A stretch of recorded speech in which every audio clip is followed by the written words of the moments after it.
if you're moving to Charleston, you might have a list of 10, maybe even 12 communities that you think you need to see. And I get it. You've been watching YouTube, looking online, and you're joining Facebook groups. Everybody has an opinion.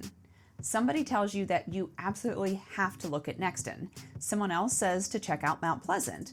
Then you hear about another community that you never even heard of. Before you know, you have 12 communities on your list. Here's the problem. You probably don't need to see 12. In fact, when I work with relocation buyers, one of the most valuable things that I can do is help you to narrow those 12 down to about 3, because we're not trying to find you 12 places that you could live. What you're trying to do is figure out where the 2 or 3 places are where you would most likely be happy. And there's a big difference. If this is your first time to the channel, hi, my name is Deneen. I'm a realtor here in Charleston, South Carolina, and the surrounding area. As the Southern Living Yankee, I know what it's like to move here from out of state. I moved here from Western Pennsylvania over 20 years ago. And today, I help people from all over the country make that same move to Charleston. Now, when somebody calls me about relocating here, I don't immediately start sending them homes. The first thing I want to do is figure out your life, because here's something I've learned after working with relocation buyers. The house is usually the easy part. Figuring out where you should live, that's what's a little bit harder. So one of the first things that I'm going to ask you is, what do you want your life to look like when you get here? Not your house, your life. Are you retiring? Are you still working? Are you working from home? Those 3 answers alone can start pointing us in a direction. Then I want to know what you picture yourself actually doing once you live here. Maybe it's golf, maybe it's pickleball, maybe you just want to be able to walk out your front door and have things to do. Or maybe that doesn't sound like you at all. Maybe you want a little more privacy, maybe you want a bigger yard, or maybe you want to be able to lock the door, leave for a few months, and not have to worry about anything. Those answers start telling me where we should look, and just as importantly, where we probably don't need to look. And I also ask people something that is really important. How often are you actually going to the beach? How often are you actually going downtown? Because vacation you and living here you are usually 2 different people.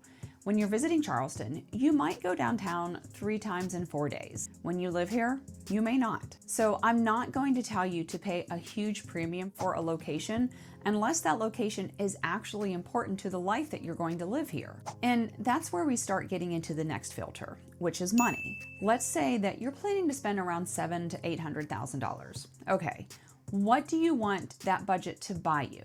Because $700,000 to $800,000 in one part of Charleston can give you a completely different lifestyle than that same $700,000 to $800,000 somewhere else. Maybe you're willing to have a smaller house because being closer to downtown Charleston matters more to you, and that's fine. But maybe you're thinking, Deneen, if I'm spending $700,000 to $800,000, I want a newer house, a nice yard, and a 3-car garage. Okay, now we're probably going to be looking somewhere different that's a little bit further out. Neither answer is right or wrong, and that is the whole point. I'm trying to figure out what you value, because I don't want to take you to a community simply because everybody online says that it is the place to live. I want to know if it's worth it for you.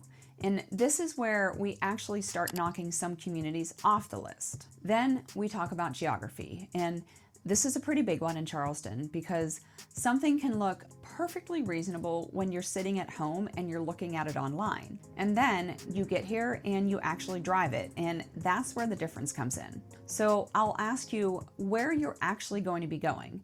Maybe you have family here. Maybe you're going to be flying in and out of the airport frequently. Maybe being close to downtown really matters to you. And then there's the bigger question. How much driving are you comfortable doing? Because I don't want you falling in love with a house and then 6 months later, you realize that you don't like where you live. I would much rather have that conversation now. At this point, that list of 12 might already be down to 6. Now I want to know what your deal breakers are. And notice that I didn't say what your wish list is. I want your deal breaker, because everybody has a wish list. Maybe it's a big, beautiful kitchen, a screened-in porch, or a big primary bedroom. Great, we can work with that. But tell me what would make you say, absolutely not. Maybe you need a first floor primary. Maybe you definitely want new construction. Maybe you don't want your neighbors to be right on top of you. Those are the things that I really need to know, because those are the things that can help to eliminate a community pretty quickly. And here's where I push people a little bit. If everything on your list is a must-have, then nothing is really a must-have. So I might ask you, if I can only give you 3 things, which 3 are you keeping? That's when we start getting into the real priorities. But there's another question that I ask that I think is just as important as what you want. I want to know what you don't want. Tell me about where you live now. What are you trying to get away from? Or maybe you're tired of maintaining a big yard. Maybe you're tired of being isolated. Or maybe you're tired of traffic. Those things matter, because I don't want you to move hundreds of miles away just to recreate the same lifestyle that you are actually trying to leave back home. And sometimes it's the opposite. Maybe you live where nobody knows their neighbor and you want more of a community. Or maybe you have had neighbors 10 feet away from you for the last 25 years of your life and you are absolutely done with that. Either way, that tells me a lot, because sometimes people put a Charleston community on their list that recreates this exact same thing that they're trying to escape. They just don't realize it yet. The houses look different and the weather is better. Everything feels pretty exciting when you're looking at it online, but the lifestyle might not be any different. So by now, I know how you want to live. I know what you value, and I know what you absolutely don't want. That's usually when 12 communities become 3. And once we get to those 3, now I want you to come see them, because instead of spending your entire trip driving all over Charleston trying to see everything, this is where we can actually spend some time in these communities. We can drive around, look at the different sections, and see what it actually feels like to be there. And then there is one final test that I want to use when you're doing that. If you took away the beautiful model home, the clubhouse, the pool, would you still want to live there? Because you're not buying a model home. What you are buying is a Tuesday morning. You're buying the grocery store run. You're buying the drive to dinner. That's your everyday life, and that's what I want you thinking about when you're choosing a community. And that's especially important if you're moving here for retirement or if you're becoming an empty nester. You're not just buying another house.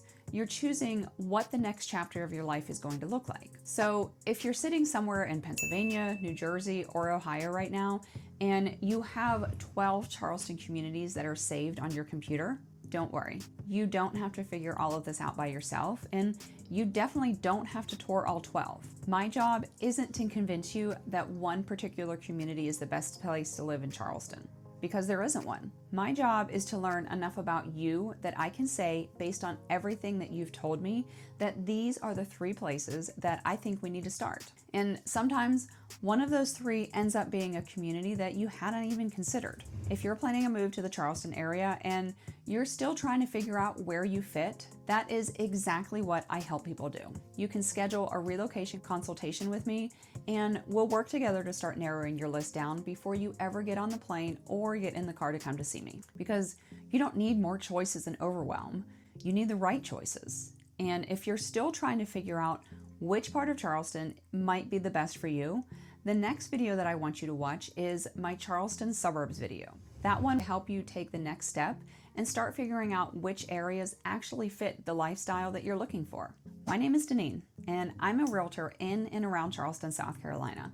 I love helping to make a move from out of state feel less stressful and maybe even a little bit fun. Don't forget to like this video, subscribe to my channel, and tap that notification bell too. Thank you so much for joining me. So long for today.